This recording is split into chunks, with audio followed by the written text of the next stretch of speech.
Please request गरिरहेको छु हजुरसँग यस्तो नगरिदिनु होला।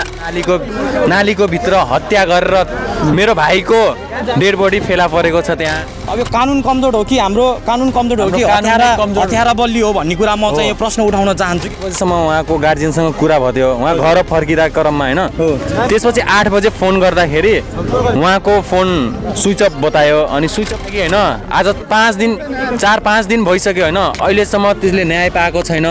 त्यसको लागि हामीहरू सबैजनाले आन्दोलन गरेछौँ। आमा बाउले आफ्नो छोराहरू पनि गुमाएको छ, एउटा उसको साथीहरूले आफ्नो साथी गुमाएको छ है, सबैले एउटा आफ्नो राम्रो एउटा व्यक्ति गुमाएको छौँ हामी सबैले। कानुनको कमजोरी बुझ्न सकिन्छ किनभने 5 दिन भइसक्यो अहिलेसम्म हत्यारालाई पत्ता नलगाएपछि यो के हो। अब कोही पनि सुरक्षित छैन यहाँ। सबैको 5 दिन भइसक्यो तर अहिलेसम्म हत्यारा को हो, हत्या कसले गरेको छ केही पत्ता लागेको छैन। र त्यसको घरको अगाडि फाल्नु भनेको दादागिरी होइन र, यस्तो त गर्न पाउँदैन। त्यसलाई छिटोभन्दा छिटो न्याय चाहियो। त्यसैको कारणले हामीहरू न्यायको लागि जस्टिस भनेर होइन हामी चाहिँ यहाँ पुरै भेला भएको छौँ। 11मा पढ्छौ 12मा पढ्छौ, तिमीहरूसँग पनि त्यस्तो घटना नहोस् भनेर हामीहरूले के गर्छौँ आवाज उठाछौँ होइन। अनि हामीहरूको नारा चाहिँ एउटै हो, वी वान्ट जस्टिस। त्यसै गरी रूपन्देही जिल्लाको कञ्चन गाउँपालिका वार्ड नम्बर 3 मा घटेको घटना हो दर्शकबिन। र त्यसै गरी अहिले चाहिँ उहाँहरू टेकमान्डु प्लेयर अहिले बाटोमा उत्रिएका छन्। यिनीहरूले चाहिँ बाहिरी अफवाहहरू पनि फैलाइरहेछन् के होइन उसको बारेमा के। अब कसैले केटीको बारेमा भन्छन् होइन, कसैले चाहिँ अब यताउति खाएर के यताउति भनेर चाहिँ न्युज हालिरहेछन् के। अब उसको परिवारलाई झन् कति घट पर्यो होला है। हाम्रो ठुल्ठुलो नेपालको न्युज मिडियाहरूले भ्युजको लागि होइन के भनेको रहेछन्, त्यो भाइको केटीको चक्कर रहेछ, केटीको लागि उसले झडप गरेको रहेछ होइन। यो सबै फेक न्युज हो होइन। कृपया हजुरहरूलाई हात जोडेर छौँ होइन हामीले, यस्तो फेक न्युज होइन नहालिदिनु होला। जस्टिस फर इसान पौडेल भन्दै युवाहरू अहिले बाटोमा उत्रिएका छन् दर्शकबिन। यसले गर्दाखेरि परिवारलाई मात्र होइन हामी सब देशवासीहरूलाई चाहिँ चिन्ता भइरहेको छ होइन। वास्तविकता पत्ता लगाएर दोषीलाई कडाभन्दा कडा कारवाही हुनुपर्छ।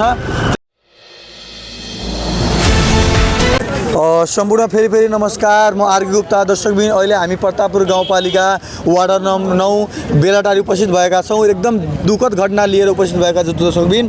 अहिले रूपन्देही कञ्चन गाउँपालिका वार्ड नम्बर 3 मा एकदमै ठुलो घटना घटेको छ र टेकमान्डु प्लेयरलाई भएको छ, कसैले जान मारेको छ भन्ने उहाँहरू आन्दोलन गर्दै अहिले हामी फिल्डमा उपस्थित हुनुभएको छ दर्शकबिन। र यो घटना के भएको छ, खासमा वास्तविकता के हो भने उहाँहरूसँग आन्दोलनकारी जीवहरूसँग हामी प्रश्न गर्नेछौँ दर्शकबिन।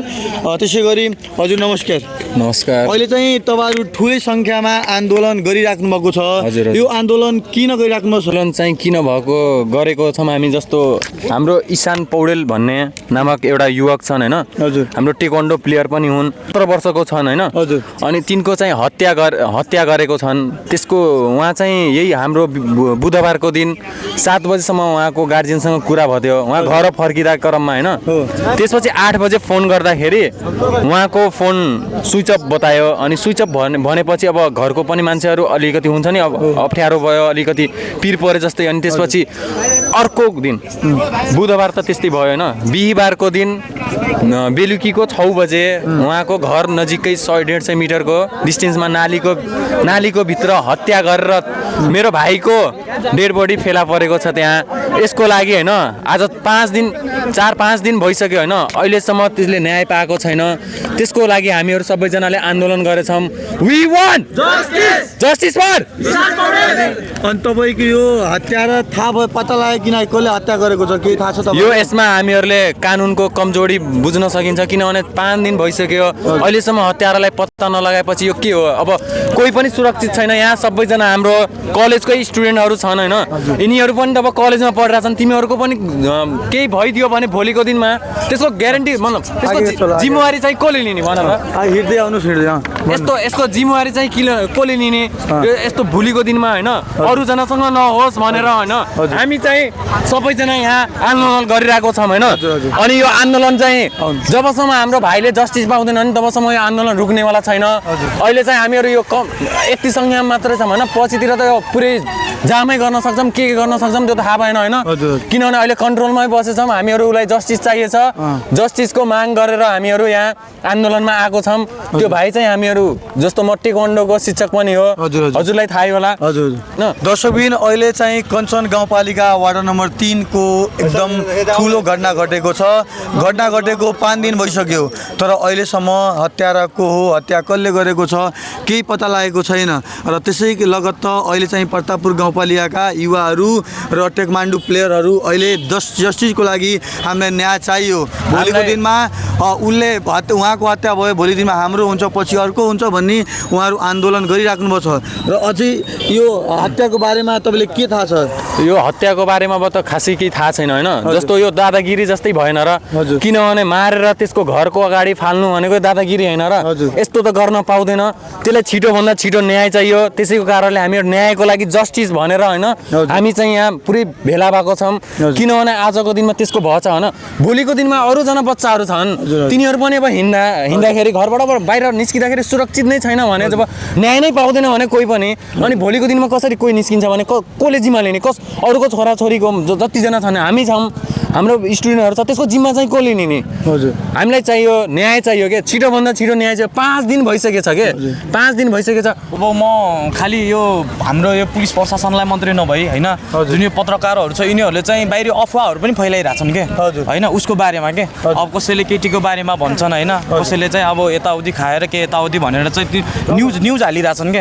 अब उसको परिवारलाई झन् कति घत पर्यो होला है अहिले झन् होइन। उसको छोरा छन् होइन, अब छोराले त्यसरी गरेछन्, अब त्यसैमा झन् 4-5वटा कतिजना उयोहरू पत्रिकालेहरूले होइन यस्तो यस्तो गलत न्युज फैलाउँदै झन् यो उहरूलाई चाहिँ यो क्रियालाई चाहिँ झन् रोकिरहेछन् क्या, ढिलो घर दिइरहेछन् क्या तिनीहरूले। उहाँलाई चाहिँ यही म भन्न चाहन्छु कि यस्तो गलत न्युजहरू नफैलाउनु होला होइन। यसले गर्दाखेरि तपाईँहरूले गर्दाखेरि यस्तो काम गर्दाखेरि झन् यो जुन यो केस छ यसलाई झन् गाह्रो हुन्छ यसलाई निकाल्नलाई होइन, यसलाई जटिल ठाउँमा पुगाउन झन् गाह्रो हुन्छ। कृपया चाहिँ यस्तो नगरिदिनु होला भन्ने।